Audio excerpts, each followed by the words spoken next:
केंद्र सरकार बोलती है कि हमने राम मंदिर बनवाया है, नहीं, कोर्ट के आदेश से पालन हुआ है राम मंदिर। अगर राम मंदिर बनवाना था तो जिस दिन आपका 283 संसद में था, उस दिन अगर आप संसद भवन में पारित करवाते, तब जाकर के हिंदुओं के मुंह पे तान आता और हिंदू समाज आपका जय श्री राम जयकारा करता। लेकिन नहीं, आपने इतने सारे हिंदुओं को बलि चढ़वा दिया आंदोलन के रूप में, और राम मंदिर का आदेश आता है तो कोर्ट से आता है। तो किस लिए आंदोलन किए भाई हम लोग, किस लिए जेल गए, किस लिए हम लोग अपने भाइयों का हत्या कराए, कोठारी बंद हुआ, आज तक न्याय नहीं मिला। बहुत सारी ऐसी समस्या है, अंदर में पीड़ा है कि अपना दुख दर्द हम लोग किसको बयां हुए। राष्ट्रीय बजरंग दल के विभाग अध्यक्ष है, इनसे चर्चा होगी। सबसे पहले सरकार की जो नीतियां है, हिंदुत्व के सरकार अभी आपके केंद्र सरकार में, उस पर कहाँ तक धरातल पे है ये सरकार? सबसे पहले तो मैं आपको बधाई देना चाहता हूं, आप जो बहुत अपना महत्वपूर्ण क्षण निकाल करके एक छोटे से कार्यकर्ता का इंटरव्यू ले रहे हैं। सबसे पहले आपको धन्यवाद, बहुत बहुत आभार आपको जी। तो सर, मेरा पहला सवाल रहेगा, सरकार बोलती है कि हमने राम मंदिर, क्योंकि सरकार की ये मेन मुद्दा है, कई इसका मतलब भाजपा जो है, अभी भाजपा का ये मेन मुद्दा था कि राम मंदिर, अब तो राम मंदिर बन गया। अब सरकार को किस बेस पे चुनाव लड़ना चाहिए अगले? जी, 2014 में हम भी पहले 2014 से पहले भाजपा का झंडा लेकर के और भाजपा के लिए लड़ते भी थे और झगड़ते भी थे और जेल भी जाते थे। 2014 से पहले हम लोग के अंदर एक जुनून था कि हम लोग भी केंद्र में हिंदुत्व वाली सरकार, जो हम लोग बचपन से सुनते थे, वो बने। और सारे हिंदुओं के योगदान से 2014 में नरेंद्र मोदी जी की सरकार बनी, जिसको हम लोग हिंदुत्व की सरकार बोलते हैं। लेकिन समस्या क्या हुआ, 2014 से 2019 बीत गया, एक भी हिंदुओं का काम जिसके लिए बोला जाता है, सबसे पहले गौ हत्या कानून, अभी भी भारत का उठा करके देख लीजिए आप, गूगल पे सारे लोग देखते होंगे, सबसे ज़्यादा गौ मांस अगर भारत से सबसे ज़्यादा बिक्री होता है, तो कैसे ये हिंदुत्व की सरकार है, जो हम लोग, जिस सरकार के लिए हम लोग जेल जाते थे, लाठी खाते थे, गौ हत्या बंद करो, राम मंदिर सरकार 2019 में लेके आई, क्योंकि उसको फिर से सत्ता में आनी थी। हम लोग जब छोटे थे तो हम लोग को याद है, हम लोग बोलते थे कि अयोध्या तो अभी झांकी है, काशी मथुरा बाकी है। कहाँ ये नारा चला गया? और वो तमाम लोग, हमारे बहुत सारे मित्र और बहुत सारे भाई हैं जो भाजपा में हैं, वो हमारे साथ सड़कों पे आंदोलन किया करते थे। लेकिन आज वो सारे लोग सत्ता के लोभ में बैठे हुए हैं।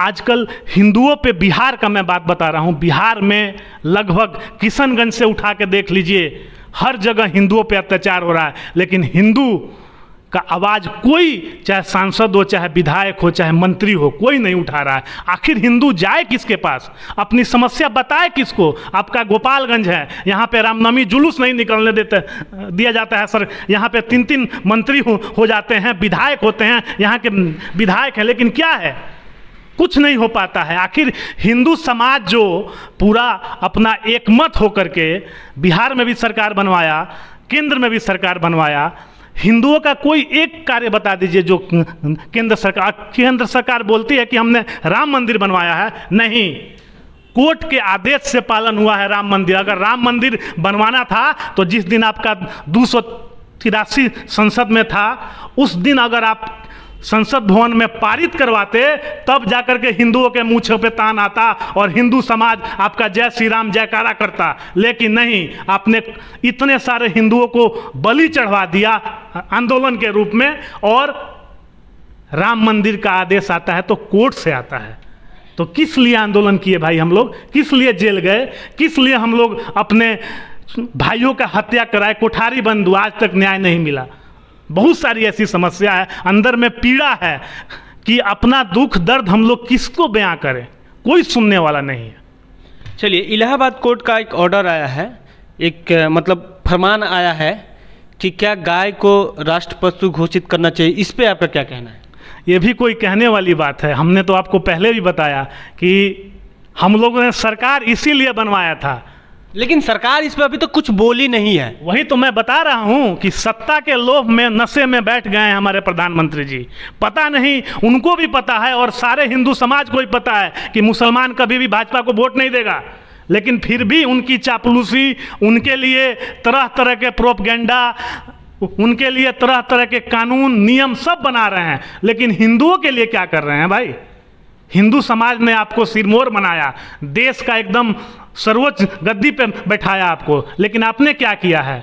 आपने जो कहा, बिल्कुल गौ को हम लोग आस्था के रूप में देखते हैं, गौ हमारी माता है, उस पर प्रतिबंध, उसकी गौ हत्या का कानून बनना चाहिए और गौ माता को एकदम राष्ट्रीय पशु उसको घोषित करना चाहिए, ये सारा हिंदू समाज कहता है। लेकिन सत्ता में बैठे हुए बहुत सारे हमारे मित्र हैं जो ये वीडियो बाद में देखेंगे, सुनेंगे, बोलेंगे कि ये तो सरकार के विरोध में बोल रहा है। लेकिन मैं एक हिंदू होने के नाते मैं इस आवाज़ को हमेशा उठाता रहूँगा और हमेशा उठाऊँगा भी।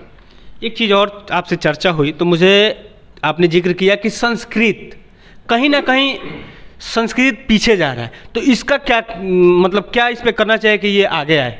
जी देख लीजिए, अभी जो हम लोग सभी आदमी बोलते हैं कि हिंदुत्व की सरकार 283 से 303 आ गया, लेकिन अभी देख लीजिए, मदरसा से कोई उर्दू विभाग से अगर पढ़ ले, उर्दू में पढ़ता है, उसको IAS IPS का सरकार ने मान्यता दे दिया है।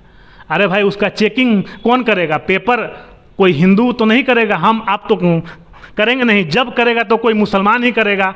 अब उन लोगों में ऐसा होता है कि अगर उनके पोस्ट पे कोई सरकारी आदमी भी बैठा हो तो वो मुसलमान की मदद करता है, लेकिन हमारे हिंदू समाज में जात में बटे हुए हैं, अगर कोई राजपूत है तो भी नहीं करता है, तो भी नहीं करता है। उन लोगों में ऐसा है, अगर वो पेपर चेक करेंगे, पेपर चेक करने में अगर वो फेल भी होता है तो भाई वो लोग उनको पास करते हैं और उसकी कोई प्रक्रिया नहीं है, वो पास होकर के IAS एजेंडा अपनाएगा, अपना एजेंडा अपनाएगा वो, और फिर धीरे धीरे जिस तरह से हिंदुओं की आबादी घट रही है, वो समझ लीजिए फिर क्या होगा 2031 में, 2041 में। अब तो जातीय जनगणना में आपका क्या कहना है? जी, जातीय जनगणना को मैं समर्थन नहीं करता हूँ, और हमारे यहाँ पे बिहार के सारे लोग गए हुए थे प्रधानमंत्री से मिलने। जातीय जनगणना उनके लिए होनी चाहिए भाई, जो गरीब तबके के लोग हैं, जो जिनको आज तक आरक्षण का लाभ नहीं मिला हुआ है, उनके लिए होनी चाहिए। जातीय जनगणना क्या है? राजपूत इतने हैं, भुंजार इतने हैं, पंडित जी, क्या हो जाएगा इससे भाई? क्या जरूरत है इसका? हाँ, उनको दीजिए जो छोटे हैं, निचले तबके के लोग हैं, उनको जातीय जनगणना का लाभ, किसी कास्ट से हो, चाहे किसी कास्ट को, चाहे राजपूत हो, भुंजार हो, ब्राह्मण हो, चाहे वो यादव हो, तेली हो, दलित हो, कोई भी हो, उनको उसका लाभ पहुंचना चाहिए, उसका लाभ मिलना चाहिए, तब इस जातीय जनगणना का महत्व समझ में आता है। लेकिन ऐसा नहीं होगा।